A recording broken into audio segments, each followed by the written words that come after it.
Thank you sir. ఇటీవల కాలంలో హైదరాబాద్ నగరం మహానగరంగా రూపొందబోతున్నట్లుగా పత్రికల్లో వార్తలు చదివి చాలా ఆనందం కలిగింది. ఎందువల్లంటే భారతదేశంలో ఉన్నటువంటి 4-5 నగరాల్లో కొద్ది రోజుల్లోనే హైదరాబాద్ మొదటి నగరంగా భౌగోళికంగా కానీ అలాగే పాపులేషన్ వైజ్గా కానీ అభివృద్ధి వైపుగా కానీ సాఫ్ట్వేర్ రంగంలో కానీ అన్ని విధాల అగ్రస్థానంలో చేరేటువంటి అవకాశం కనపడతా ఉంది. ముఖ్యంగా ప్రపంచంలోనే అతి కొద్ది నగరాల్లో హైదరాబాద్ నగరం ఆ కొద్ది నగరాల సరసన చేరటం మనందరికీ హర్షదాయకమది. ఇదే సందర్భంలో మన మిత్రుడు హరీష్ గారు చెప్పినట్లుగా కొంత ఈ సెంట్రలైజేషన్ సమస్యలు వచ్చినప్పుడు ఈ పరిపాలనాపరమైన సామర్థ్యం ఎలా ఉంటుందనేది మాత్రం జాగ్రత్తగా చూడవలసినటువంటి అవసరం మన ప్రభుత్వంపైన ఉంటుంది. పరిపాలనా సామర్థ్యం దెబ్బతినే అవకాశం కూడా ఉంటుంది అధ్యక్ష. చాలా చోట్ల చూస్తున్నాం, ఎవరి వాళ్ళకి చిన్న చిన్న వికేంద్రీకరణలో వాళ్ళు జాగ్రత్తగా వాళ్ళ పంచాయతీ కానీ మున్సిపాలిటీ కానీ అన్ని అంశాల్లో కూడా వాళ్ళకి ఎంత నిధులు ఉన్నాయి, ఎంత ఖర్చు ఉంది, దాన్ని ఎలా రాబడి సంపాదించుకోవాలి, ఇటువంటి జాగ్రత్తగా చూస్తారు. అలాగే పారిశుద్ధ్యం ఎలా ఉంచుకోవాలి, రోడ్లు ఎలా ఉన్నాయి, డ్రైన్స్ ఎలా ఉన్నాయి, ఇవి కాన్సన్ట్రేషన్కి చాలా మంచి అవకాశం ఉంటుంది చిన్నవి అయితే. అదే సమయంలో అలా అని చెప్పి గ్రామాలు పట్టణాలుగా మార్చకుండా ఉండలేరు, పట్టణాలు నగరాలుగా మారకుండా ఉండవు, నగరాలు మహానగరాలుగా కూడా మారకుండా ఉండవు. కానీ వీటి మధ్య ఉన్నటువంటి ఆ బ్యాలెన్స్ని, ఆ డిస్టింక్షన్ని జాగ్రత్తగా చూడవలసిన బాధ్యత ఉంది.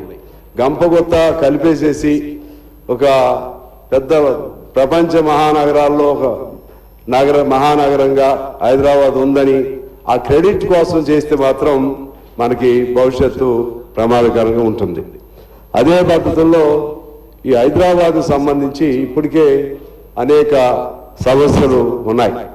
అది డ్రైనేజ్ సమస్య కానీ, ట్రాఫిక్ కానీ, రోడ్ల మీద వస్తూ ఉంటే మా కొత్తగూడు లాంటి రోడ్లే బాగున్నాయేమో అనిపిస్తుంది అధ్యక్ష కొన్ని చోట్ల చూస్తూ ఉంటే. అంటే ఇటువంటి సమస్యలు కూడా మౌలికమైనటువంటి సమస్యలు, ప్రాథమికమైనటువంటి సమస్యలు, వీటిని ఎలా పరిష్కారం చేయాలి, ఆ విధంగా అన్ని బహుముఖ రూపాలలో బహుముఖంగా ఆలోచన చేసి బహుముఖ పద్ధతుల్లో పరిష్కారాలు చేసుకుంటూ అప్పుడు కొత్త దాని వైపు వెళ్ళాలి. కానీ అట్లని చెప్పి అది ప్రగతి ఆగిపోవాలని ఆగుతుందని నేనేం అనుకోను. కానీ ఇవన్నీ ఇప్పుడున్న అనుభవాలను దృష్టిలో పెట్టుకోవాల్సిన అవసరం ఉంది. అలాగే ఇప్పుడు ఇంతకుముందు పెద్ద డిస్కషన్ జరిగింది మూసీకి సంబంధించినటువంటి. వర్షాకాలంలో చూస్తాం, ఒక్క అర్ధగంట కంటిన్యూస్గా వర్షం వస్తే ఒక పూట మొత్తం ట్రాఫిక్ జామ్ అయిపోతున్నటువంటి పరిస్థితులు, చాలా చాలా సమస్యలు ఉన్నాయి. మనకు ఒక సాఫ్ట్వేర్ రంగం ఒకటి, పురాతన కట్టడాలు, చార్మినారు లేకపోతే ఇంకేతర కట్టడాలు, ఇటువంటి వాటి వల్ల హైదరాబాద్కి మంచి పేరు ఉంది.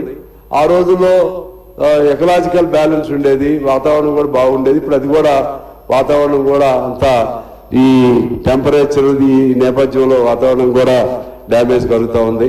అందువలన ఇది పెద్ద వ్యాస్ట్, ఎందుకంటే తెలంగాణలో దాదాపు 3వ వంతు భాగం ఇవాళ హైదరాబాద్కు వచ్చేసింది. కొన్ని జిల్లాలు ఈ మహానగరంలో కలిసిపోతా ఉన్నాయి. ఈ సందర్భంలో ఒకవైపు సంతోషం కలుగుతుంది, ఒకవైపు ఈ సీరియస్గా ఒక పౌరుడిగా భవిష్యత్తు ఎలా ఉంటుందనేటువంటి సహజమైన ఆదుర్ద కూడా ఉంటుంది. మరోవైపు ఇంత గొప్ప నగరం మనం కలిగినందుకు ఆనందంగా ఉంటుంది. కానీ ఇంత గొప్ప మహానగరం ఉన్నందుకు కొంత అదనపు అట్రాక్షన్, ప్రపంచంలో ఉన్నటువంటి ఎస్టాబ్లిష్మెంట్స్ కానీ లేకపోతే కొంత పెట్టుబడుల సేకరణకు కానీ ఇటువంటి వాటికి కొన్ని అవకాశాలు ఉండొచ్చు అధ్యక్ష. అందుకని దీనికి సంబంధించి మన ముఖ్యమంత్రి గారి ఆయన స్వాధీనంలోని శాఖ ఉంది కాబట్టి ఆయన బాగా టైం స్పేర్ చేయాలి, బాగా అధ్యయనం చేసి, ఇప్పటికే ఆయన చెప్పిన మాటలను బట్టి చూస్తే చాలా బాగానే అధ్యయనం చేసి, అంటే హైదరాబాద్ నగరానికి సంబంధించి నాలెడ్జబుల్గానే మాట్లాడారు. కానీ ఇప్పుడు భవిష్యత్తు ప్రమాదాలు లేకపోతే ఇటువంటి కొంత ఒక ఎక్స్పర్ట్స్ని కూర్చోబెట్టుకుని అన్ని వైపులా కాలుష్యం అయితే ఎలా, లేకపోతే డ్రైనేజ్ సిస్టమ్ ఎలా, లేకపోతే ఇంకా రోడ్స్కి సంబంధించి ఎలా, భవిష్యత్తు ప్రణాళిక ఎలా, ఇవన్నీ ఉండవని కాదు కానీ ఇంకా సీరియస్గా తీసుకుని ఒక బ్లూ ప్రింట్ తీసి ఆ బ్లూ ప్రింట్కి అనుగుణంగా మనం ముందుకెళ్తే బాగుంటుందనేది సిపిఐగా నా అభిప్రాయం అధ్యక్ష. శ్రీ అక్బరుద్దీన్ ఓవైసీ.